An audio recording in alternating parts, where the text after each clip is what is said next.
Broadcasting from Detroit's Cass Corridor, it's the Metro on WDET. I'm Tia Graham. Coming up this hour, an art film series aims to recreate the independent cinema experience of Metro Detroit's lost art theaters. And later, we hear from the Joy Project, which is working to address the inequality baked into our food systems. But first, in recent years, notable art theaters in Metro Detroit have shuttered or completely changed the way they work. Remember Main Art Theater, which was in Royal Oak, and Cinema Detroit, which was based right here in Midtown. They featured films that you could not catch at commercial movie theaters. They showed more niche, independent, or foreign films. The Main Art Theater was demolished and replaced by new apartment buildings, and Cinema Detroit now operates as a pop-up. When those theaters and others like them closed, John Monahan and Kevin Maher became motivated to build a community that replicates the experience they provided. Together, the two started Motor City Cinematheque, which is a series of art film screenings that will take place over the next few weeks. It supports independent, niche art films in theaters in Metro Detroit. The next screening is Thursday, May 14th at the Farmington Civic Center. The Metro's Kerry Jr. II spoke to Monahan about the series. I've been involved with film pretty intimately since I've been about 10 years old, attending films at the Detroit Film Theater at the Art Institute. But I've been showing films since the late 70s in various places, on the sides of walls in Royal Oak, to working a lot with the Redford Theater, to the Main Art Theater before it was the Main Art Theater. I've shown films in a lot of different spaces. So it's not just seeing a film, it's the experience of it, watching it with other people, being able to discuss it after. There's usually something extra added, and each one of these events over the next 3 Thursdays really has something special attached to it. Okay, Motor City Cinematheque. Tell me a little bit about what it is, how it came to be, and what y'all will be showing. Like a lot of people in Detroit, we're still sort of mourning the loss of the Main Art Theater and the Maple Theater. And we want to bring that film experience back to people, excitement to go to the movies, to be with other people, to talk about films. And we're trying to partner with as many different organizations as we can in the city and in the suburbs to show films. To show films on film prints, which is my big passion, but also to show them digitally.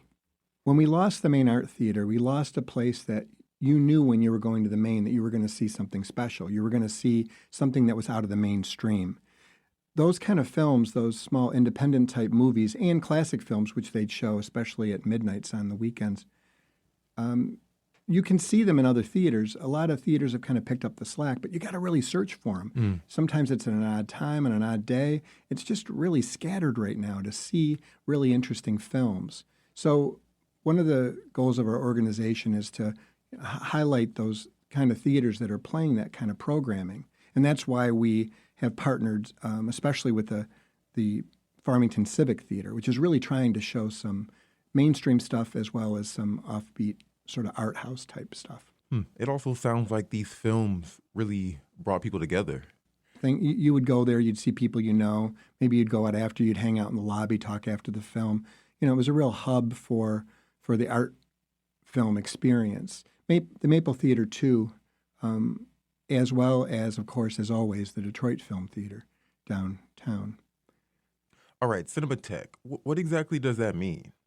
So a Cinematheque traditionally is an organization responsible for the preservation and restoration of cinematographic heritage. Try that word, cinematographic. Cinematographic, not cinematographic. It's cinematographic.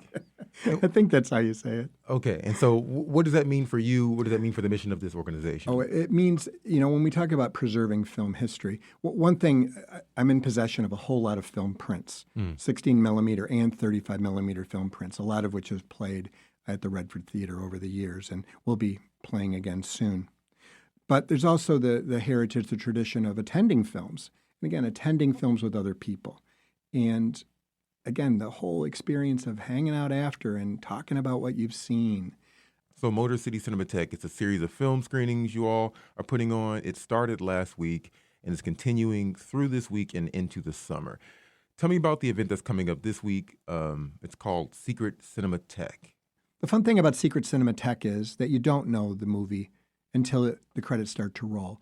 I can tell you the secret movie last month was a movie called Out of Sight. I don't know if you've seen it, with George Clooney and Jennifer Lopez, and it's by Steven Soderbergh, and it was filmed in Detroit and in the suburbs. Well, this is your game I've never played before. It's not a game. It's not something you play. It's a really great Detroit movie based on an Elmer Leonard novel. So we showed that last month.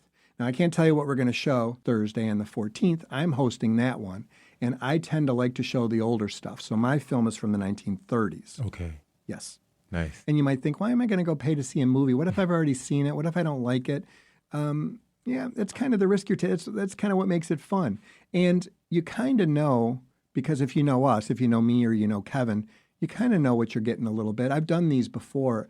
The Maple Theater in Bloomfield used to do secret cinemas every month. And I was kind of known for showing sort of obscure things, and sometimes people wouldn't like them, sometimes they would. It always led to some very good discussions. The movie I'm showing is very likable. I think it'd be hard to find someone that does not like this particular movie, but it is not one of the movies that you've probably heard of. It's not going to be it's not a Casablanca or a Maltese Falcon or something. It's definitely something a little more obscure than that. The clue that we're giving right now is that one of the co-stars is from kind of a legendary movie family, a multi-generational movie family. Okay. And that's the only clue I'm giving you. But it's a film from the 1930s, and it's a real favorite. And it might not be familiar to a lot of people, but it's the kind of movie that once you see it, it's going to be one of your favorites, and you're going to say, where's this movie been all my life? But what's cool about this event is that we have the talk back after, and people can give their response. But by the end, they do, and then we talk about it. We lead a discussion. It's something I've been doing I was a teacher for 30 years in Grosse Pointe. I taught high school and taught high school film and English classes. So it was all about the discussion.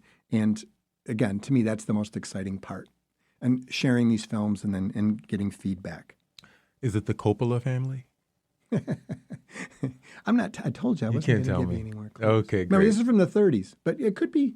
Sure, it could be. Sure, maybe. Okay, so the next event is a partnership with the Black Canon, which is an organization that has preserved Black art, including film.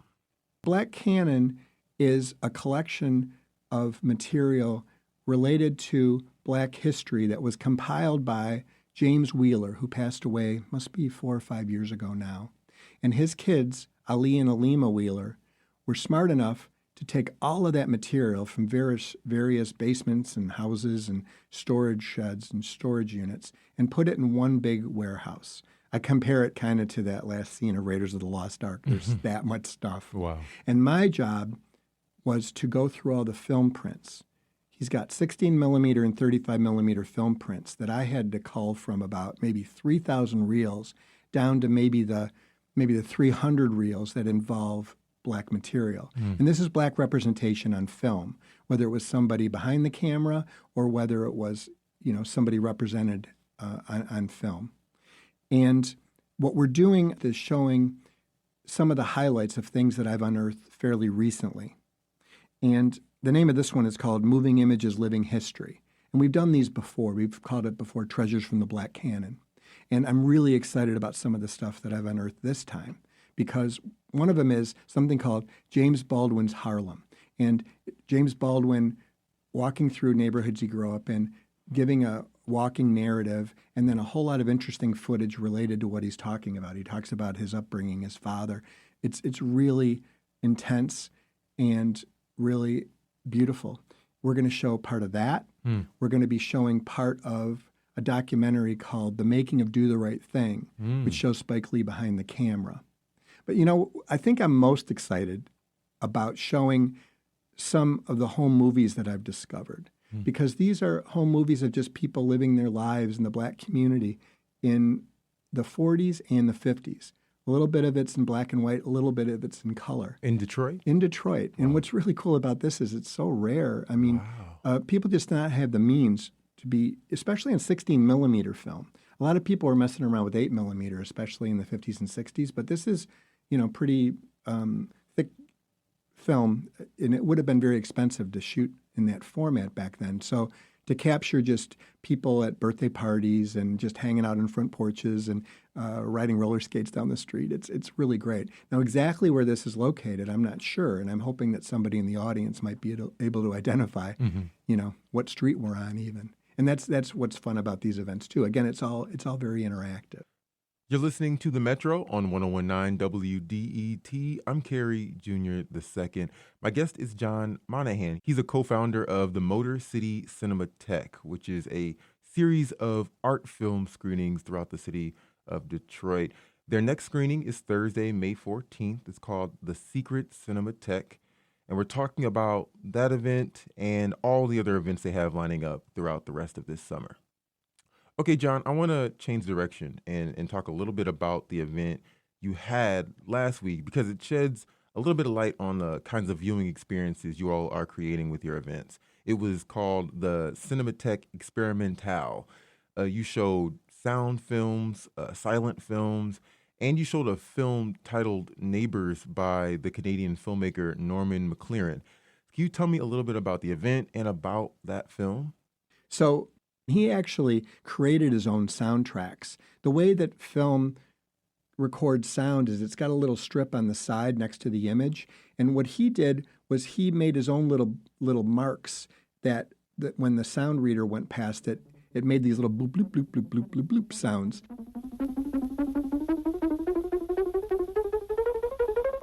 So he created his own soundtrack for the movie Neighbors. So the sound films have really pretty cool soundtracks on their own. But these earlier films and the silent films that we're showing, again, made without soundtracks. So we thought that the experimental nature of those films really lent themselves to experimental musicians. And again, we found those experimental musicians in Sean and Diego. Oh, wow. So writing along the film itself, is that a regular practice? Do people often do that, or is that something particularly that Norman McLaren did? I think Norman McLaren might have pioneered the art of actually creating your own soundtracks on film. But this was definitely what he was all about. He was very experimental. He's one of my heroes. He was with the National Film Board of Canada in the 40s, 50s, and 60s and made a whole series of amazing films. And this one we're showing, Neighbors, is done in what's called the pixelated style of animation. So it's kind of stop motion where you photograph somebody moving, but you only photograph them, maybe every 6 or 7 frames or so. So it's kind of sped up and kind of jerky. And it's a really unique look. And it's been copied quite often since. So we're excited to be showing that. And again, it's got a really amazing soundtrack. Tell me about a moment, an experience you've had where you've really had a dialogue with folks about movies that you've seen, whether they be silent, sound, whether they're kind of old, whether they're from the Black Canon, kind of all the different experiences you're curating now. Give me an example of some conversation that have spurred from these films. Oh, I've got a good one. Mm-hmm. Just about 2 months ago, I think it was the last Black Canon event that I did with Ali and Alima. Mm-hmm. We did films, because the Black Canon has a pretty good collection of films related to Dr. Martin Luther King and Malcolm X. So we did films related to both of them. And then we had a discussion afterwards, and what was so cool about it was there were so many generations in that audience. And they were talking about activism today and back in the day, and there was some real debate, some real arguments going on, but it was so respectful and so enlightening. We got like a 19-year-old kid, talking to a fellow that might have been in his 70s, wow, who really saw some stuff and was active, in the 1960s. So that kind of debate of modern activism versus, the 1960s activism, and again, got a little heated a little bit, but so respectful. And that was my most recent one. But in terms of the secret cinema thing, I think back to one. I showed a movie called The Swimmer. I always tend to show some kind of unusual things. This is a movie about Burt Lancaster, who spends the entire film hopping from one pool to another on his way home after losing his job. I mean, what are you doing here? I'm swimming home. And it's an unusual film, and it definitely had the audience divided. But people who liked it were just in love with it. Like, this is my new favorite film. And others were like, why was he going from pool to... This is exactly what I like about the discussions. That's fair. Is that kind of debate. And you have already kind of described it. There's a lot of different films, and the experience of this kind of series of films it seems less about always like the film and the story itself and the experience of going to see film and the different kinds of film experiences that can be created depending on the form the film is in. Are there any themes that you found important to include in the films that you're showing that you want people to take home with them? Boy, the events are so different, you know. I mean, with the secret cinema thing, we're dealing often with a straight narrative. I mean, I'll give you another clue. The movie I'm showing next week at Secret Cinema is based on a book. Mm-hmm. So it's very literary in a lot of ways.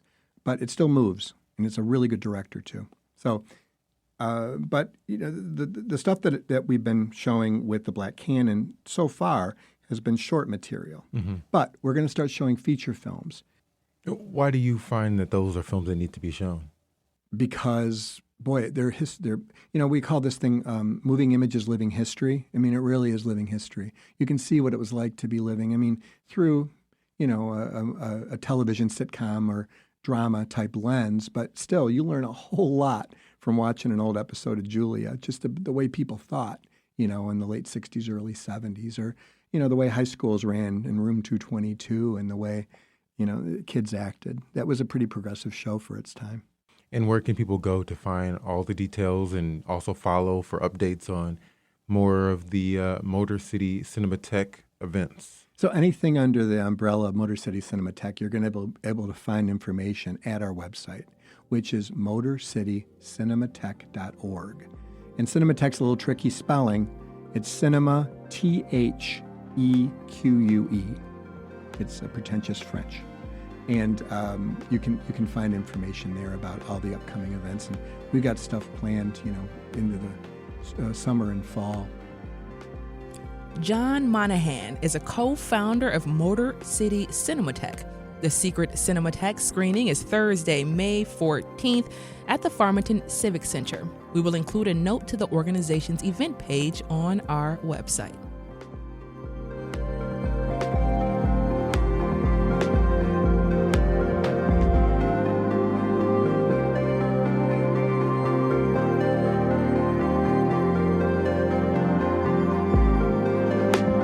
Coming up, whose responsibility is it to take care of the land? How do we create a culture around agriculture? We'll learn more about the mission behind the Joy Project. You all stay right there. We'll be right back. This is The Metro.